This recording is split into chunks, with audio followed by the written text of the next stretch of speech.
en el nombre de Jesús, en el nombre de Jesús. Eduardo, esto es para ti también.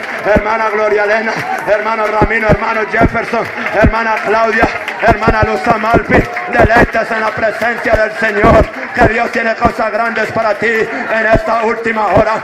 Somos el pueblo de Dios, somos el pueblo de Dios, somos el pueblo de Dios, somos el pueblo de Dios. Todavía hay alguien que pueda creer, todavía hay alguien que pueda creer, todavía hay alguien que puede creer, todavía hay alguien que puede creer. Créelo, créelo, créelo, créelo, créelo, créelo. Es tuyo, es para ti. No lo dejes ir, no lo dejes ir, no lo dejes ir.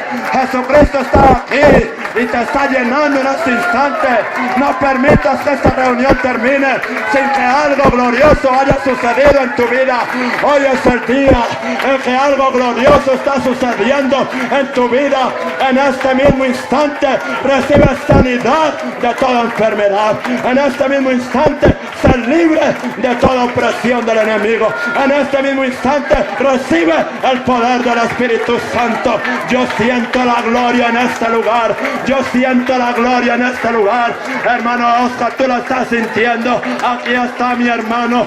Aquí está mi hermano. La gloria de Jesucristo no es por lo que nosotros somos. No es por lo que nosotros hacemos. Es solamente por lo que Él está haciendo. Es solo por lo que Él está haciendo. Él es digno de toda gloria.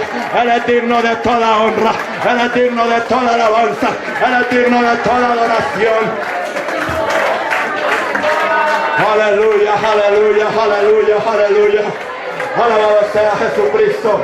Alabado sea Jesucristo. Oh, en el nombre de Jesús. Reciba el Espíritu Santo, hermano.